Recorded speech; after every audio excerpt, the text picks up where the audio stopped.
Hey, this is Khan, you're watching Ninja Pulls, and in this guide to Stamina Arcanist, I'm going to try to demonstrate absolutely everything you can do to max out this damage class. Setups, rotation, positioning, Crux Management, burst, how to prep for different encounters. Hell, I'll literally show you which buttons to press and in what order. It's not just about hitting 130,000 damage per second on the dummy, although that is kind of fun. The point is to help you get more out of your Arcanist and more out of the game. Not just more clears, but more fun, because, well, isn't that the whole point? So I want to go a little bit further, a little bit deeper than these videos normally go. And I also want to keep shooting down this popular myth that good DPS in ESO is super difficult. That has never been true. It's a knowledge thing, not a skill thing. There is a lot of depth to the combat system, and you can still find things to learn after months or years, but depth and difficulty are very different things. So, Stamina Arcanist, it's still super popular, it does have competition, especially for single target damage, but for free cleave, burst, versatility, sustain, and survivability, it's tough to beat, if you play it correctly. I am of course talking about PvE, and before you ask me about solo builds, you might not even need one. For overworld stuff, you don't. And if you want to solo dungeon trifectas, well, you're probably going to need more than one build. Setups are situational, sometimes even personal. Gameplay is the thing to focus on. Plus, there's very little actual solo content in ESO. But group content, that I can help you with, and some of the advice I'm going to give is pretty universal. Always check the dates on these kinds of videos and see if there is a more recent version. Now, before we get to the embarrassingly nerdy stuff, the basics. 64 points into stamina, stamina glyphs on all of your armor pieces, the Thief Mundus Stone. Race doesn't matter that much. Dark Elf is the best in ideal conditions, Khajiit can be better or worse depending on the buffs you're getting, and Orc is up there too. They're all within 1% of each other. But the rest aren't exactly far behind either. Use Consumables which boost your max stamina and give you the sustain or survivability you need. More on that later. If you want a better understanding of the whole class toolkit and how it all works together, which is a very good idea, I already made that video. You'll find it in the description below. But for active abilities, here's what we want. Fate Carver, the exhausting morph for a bit more damage, or the pragmatic morph for way more survivability. Cephaliarch's Flail, an inspired scholarship to build Crux between beams.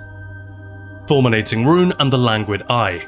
The other morph is weaker, but if your tank keeps moving the bosses, it might be worth using.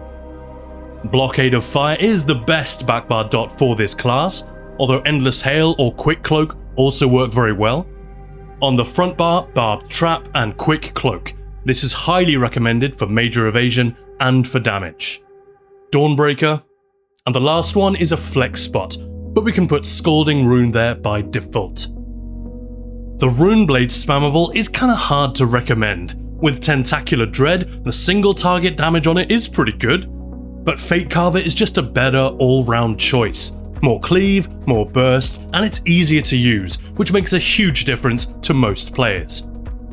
You can swap Trap for Camouflaged Hunter for multi-target fights, or Scalding Rune for anti-cavalry caltrops to maximize Azure Blight, or Rune Carver ticks on multiple enemies, and if you're regularly taking damage, Crux Weaver Armor for even more free Crux, so you only need to flail for the Abyssal Ink debuff every 20 seconds. Those are all quick tweaks you can make, but this is a sensible starting point. That leaves room for Banner Bearer on both bars. This is a scribed ability purchased in the Scholarium, and you will need to have the appropriate scripts collected on your Arcanist to run it. But it's not much hassle to get, and it is worth having. It adds a lot of damage and a bit more fun. For a super detailed breakdown of why it's so good, watch my Magicka Arcanist video. The short version, the focus script boosts a damage type, like dots, AoEs, or magical damage. The signature class mastery script gives us a free Crux every 5 seconds. The affix script gives us minor heroism for faster ults, major savagery and prophecy, or something else that we need. Slotted on both bars, cast it once, and you're done.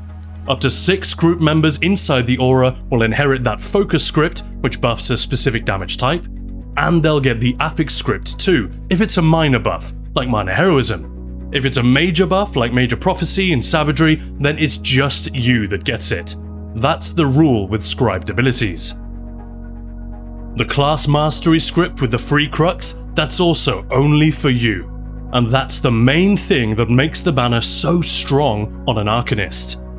Fewer flails per minute and way more beam ticks per minute. Why is that good? Quick look at the numbers. Flail can hit up to 46k 1 tick. But a Fate Carver tick is almost the same amount, twice per second instead of just once. Technically it ticks even faster than that, but with the cast time on the beam, 2 per second is close enough. The point is, trading a flail for an extra second of beaming is like trading slaps for punches. It raises our damage across the board, and remember that damage increase is per target. Plus, it makes sustain more stable, making it easier to manage Coral Riptide. And more Fate Carver ticks per minute means more Azure Blight or Rune Carver procs for even more damage. So in totality, it's a pretty major power increase, a no-brainer so long as you can take the sustain hit. A 33% reduction to recovery does seem scary, but in group content, it shouldn't be a problem, because A, Arcanist has great sustain already, B, consequently our recovery is low to begin with, so that 33% drop is smaller in absolute terms, and C, Flail is our biggest resource drain, and thanks to the banner, we don't have to flail as often, so it kind of evens itself out. So which banner should you use? For the focus, a good default is flame damage to boost dots, but you can also use magic damage if you've got Dragon Knights, Templars, or other DDs in your group who will benefit from that. Or multi-target to boost all your AoEs if you're using Azure Blight in every fight. By the way, that should be fixed in update 45, so Azure Blight will actually be buffed by this. The default affix will be heroism for many players. It is lovely to get those ults back a little bit faster, but if you don't have prophecy and savagery on the dummy, for example, then get that. You can always get heroism from potions if you absolutely have to have it. Then again, you can also get prophecy and savagery by slotting camouflaged hunter instead of trap. As always, it's about what you need most in each situation. Gear. Beginners can use Order's Wrath and Deadly Strike. More details on all setups at ninjapulls.com. For everyone else, we always want a trial set with minus Slayer, and we want mostly medium pieces. Coral Riptide is going to be the default here. It's one of the strongest sets in the game, and it loses none of that power against multiple targets. But if you really don't want to play that resource management minigame, or you need to be able to dodge regularly, you can use Null Arca for proc damage, or Unsul for simplicity. Just be aware that Unsul is noticeably weaker without those regular interrupts, and that Null Arca can fire at random targets instead of the one we want. Riptide is definitely the go-to, and is generally quite easy to manage on an Arcanist. I'm just saying there are alternatives. For the second set, the main options are Azure Blight Reaper, Runecarver's Blaze, and Deadly Strike. Azure Blight is just cracked against 3 or more targets, especially if others in your group are wearing it.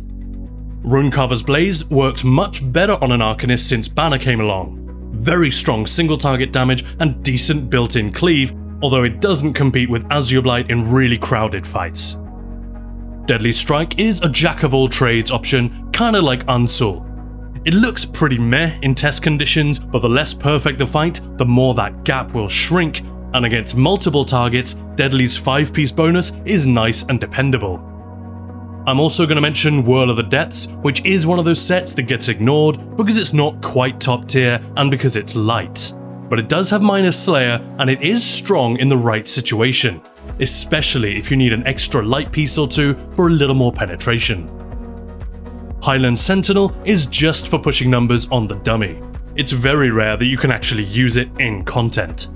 I do use it for benchmarking because it's become the norm, but I'm not a big fan. Again, I made a video if you're curious, but the point is that you can use it or ignore it, totally up to you.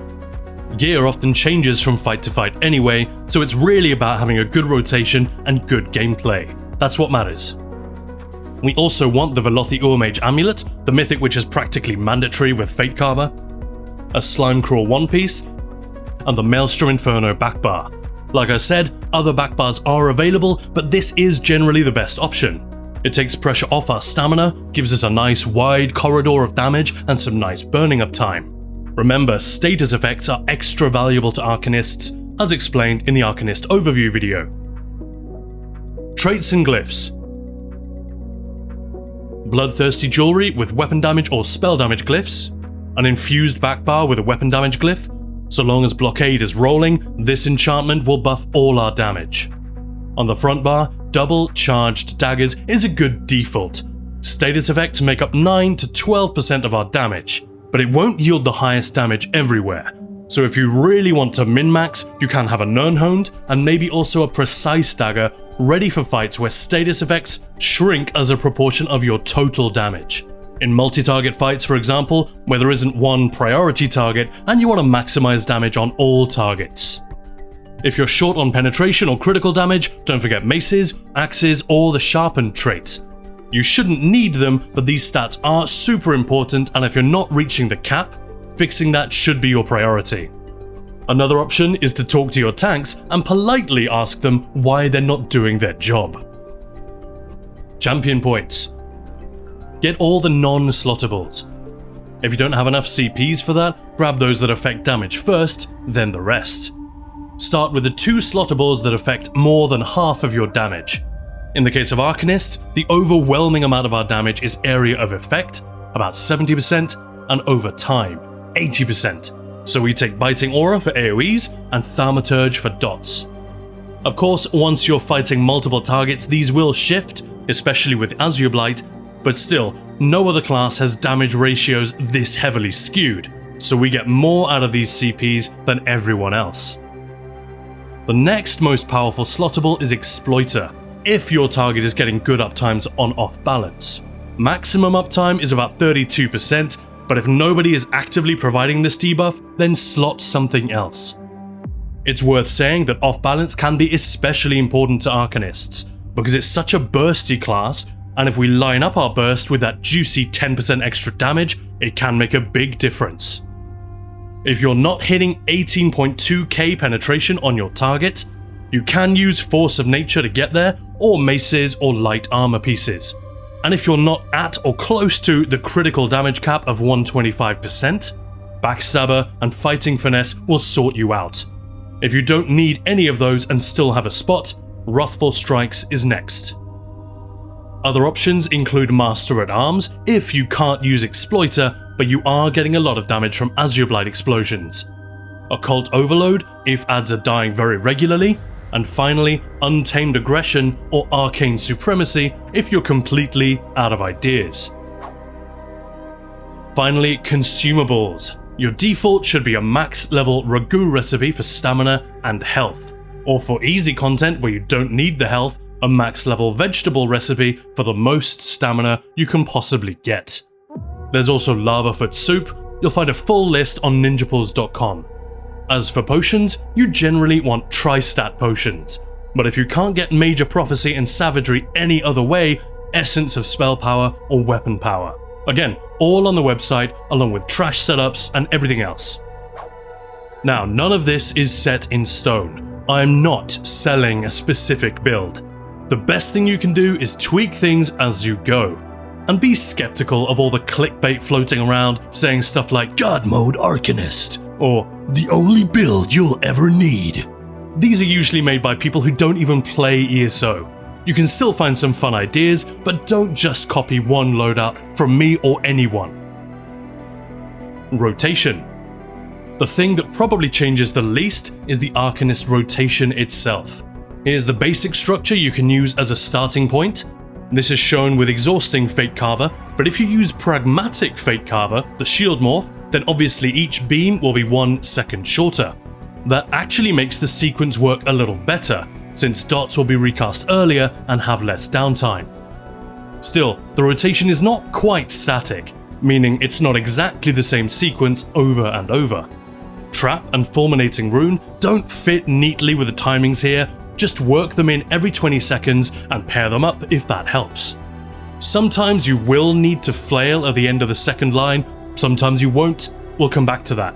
Scalding Rune doesn't quite last 30 seconds anymore, so you will get a bit of downtime on that if you cast it as shown. The banner won't always give you Crux exactly when you want it to. Firing the beam with just 2 Crux is a damage loss, and letting the banner tick when you're already at 3 Crux is a wasted opportunity. You always want to beam with 3 Crux, and that means sometimes you will have to flail twice, sometimes not at all. Now if you're learning or chilling, you can just accept that damage loss and stick with the static sequence. But this random element can also make the banner fun. You can try to anticipate it and optimize your casts around that free Crux, making the rotation more dynamic, where the basic structure is the same, but we're making moment-to-moment decisions about what to recast for a bit more damage. Both are valid. In fact, many players will get more damage out of a static rotation because even though it's weaker on paper, it's easier and therefore more consistent. Obviously the rotation changes a bit if we slot different abilities. If you're using Azure Blight or Rune Carver against multiple targets, you can swap Scalding Rune for Caltrops, since that's a large ground AoE which ticks every second. The rune is smaller, and after it explodes, it applies a single target dot, which only ticks every 2 seconds. That's why Caltrops is sometimes better. And if you're using Crux Weaver armor as another source of free Crux, you might never need to flail to build Crux, so long as you remember to use it for the Abyssal Ink debuff every 20 seconds or so. A static rotation gives you something to fall back on, which you know is going to work and get you decent damage when you prefer to concentrate on movement, callouts, or mechanics. Then once you're comfortable, look for improvements. For me, this is what saves Arcanist from the common complaint that it's too easy and too boring. Yes, it is very easy to pick up and get good, basic damage, and if you stop there and never take it any further, then yeah, I can see the gameplay becoming facile for some people. But then don't stop there. Use all that extra thinking time during the beam to track all of the moving parts, anticipate what's coming, and perfect not just your uptimes, but your positioning, Crux Management, and Burst. Positioning is simple. Fate Carver deals damage to everything in its path, right? So pay attention to how enemies are stacked and move around the main target so you're hitting as many enemies as possible. Maximum cleave, baby. Especially if you're using Azure Blight and to some extent Rune Carver, hitting more targets with your beam ticks means more Azure Blight explosions, which in turn deals AoE damage back to the main boss. This is pretty obvious and I think everyone knows it, but I still see a lot of Arcanists just standing in one spot, focusing the boss when they could gain quite a bit of damage and make the tank's life easier by rotating to the left or the right. Of course, don't stand where you're not supposed to stand, or go where the healers can't reach you, but Arcanists find it so easy to move around the battlefield, we might as well try to maximize our cleave damage. Crux Management we already touched on. The main thing is to never cast Fate Carver with fewer than 3 Crux. But we can go beyond that and never cast Flail when we don't need to, or never sit on 3 Crux for too long, wasting the extra power we're getting from Banner Bearer.